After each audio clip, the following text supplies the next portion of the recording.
was Father's Day weekend. A few weeks ago I mentioned to Joe that we should go up to New Hampshire for the last weekend of the Laconia Motorcycle Rally. It's not really worth hanging around in my opinion, and the hype is way higher than the actual satisfaction of being there. It's cool to go up, grab a t-shirt, and then take off and enjoy the bikes and the beautiful roads across the state. It just so happened that our weekend plans happened to fall into place with Joe's father staying at his parents' lake house. The invitation to stay was passed our way. 4 walls and a roof meant less packing, less luggage, and way less hassle.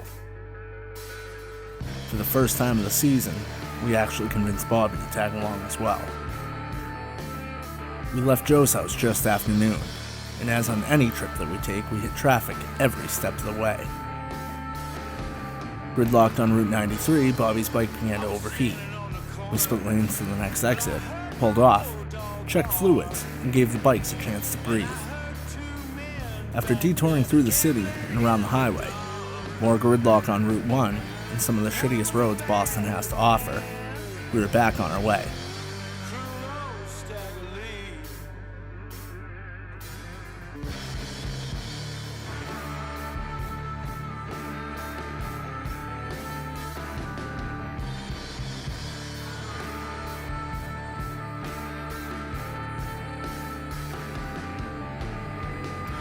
We headed north, crossed the New Hampshire state line, pulled over, got gas, and then removed our helmets.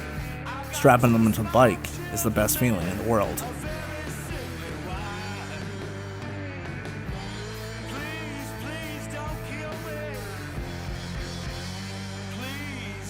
We stopped at the store right up the street from the house, grabbed some refreshments, and then headed that way.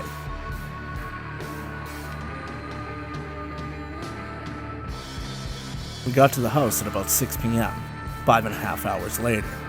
It should have only taken 2.5, but this is what turns a trip into an adventure. We were greeted at the house by Joe's dad. The bikes were parked, bags unloaded, and we set up in the guest bedrooms. We headed to the Poor People's Pub for dinner, just a short ways up the road. There was no wait, we were seated right away. Ordered some grub, scoffed it down, and headed back to the house.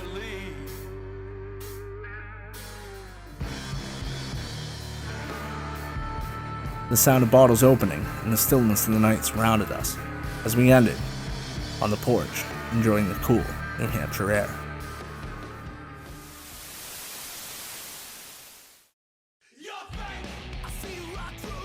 The next morning we awoke to hear the last drops of rain hitting the ground. It was supposed to rain that afternoon, but luckily for us, it had happened in the morning instead.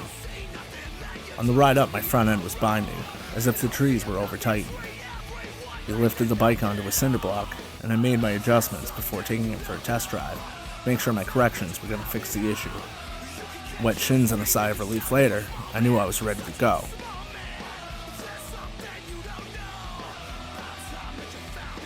I parked the bike back at the house, and walked up the stairs to find breakfast hitting the griddle.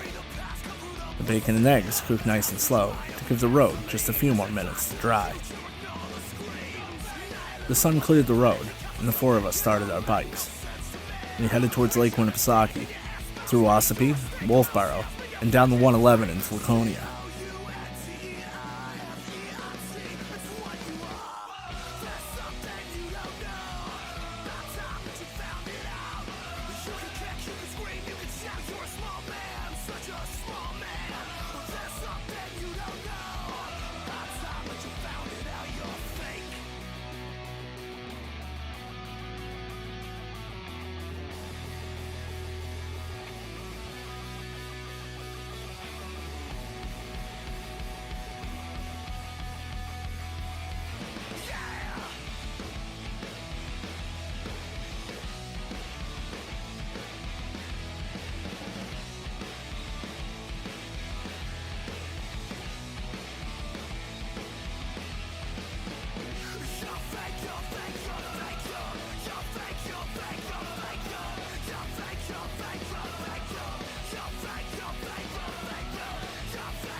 Traffic was already getting out of hand.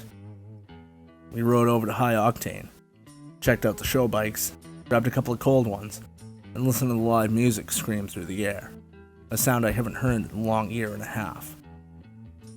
We headed over to the Weirs, bought a t-shirt, and walked through the sea of bikes, running into a few familiar faces along the way, before deciding to head back to the house.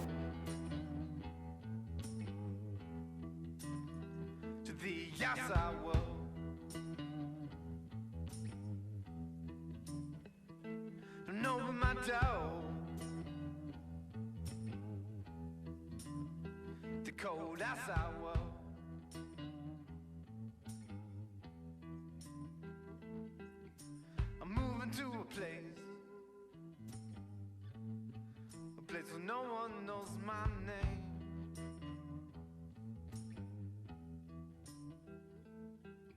I miss you, little girl. I hope you miss me just the same. Just the same.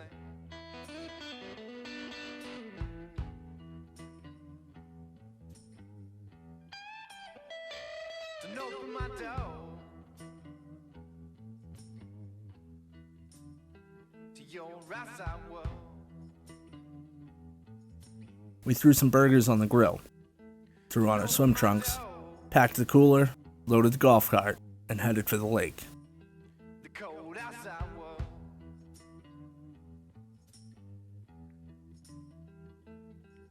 Joe Sr. paddled out to the boat and came back to the dock to pick us up. 250 miles away.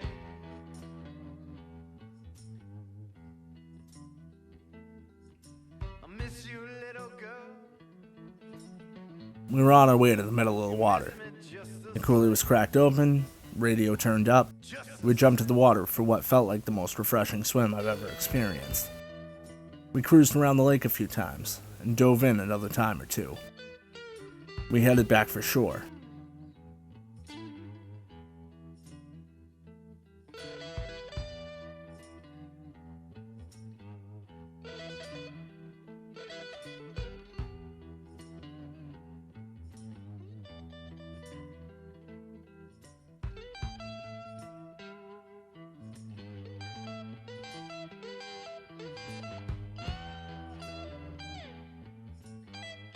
We shot up the street for ice cream and to grab the ingredients to make dinner, then back to the house to relax, and finish the night with great conversation and a movie before passing out where I sat.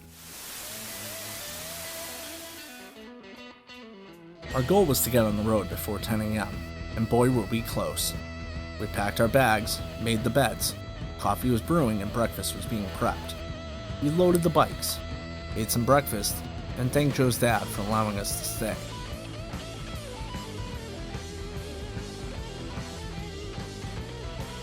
We started the bikes, shot up the street, stopped for gas, and headed down 16 towards Massachusetts.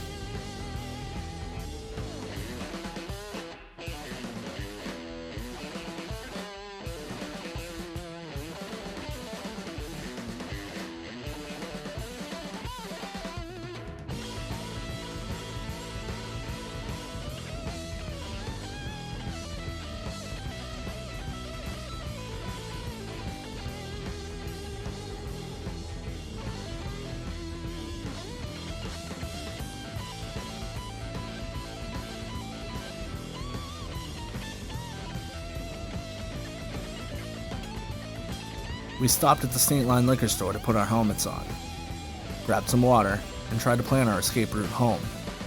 We hopped on 95 to Route 1 to 93, back through Boston again.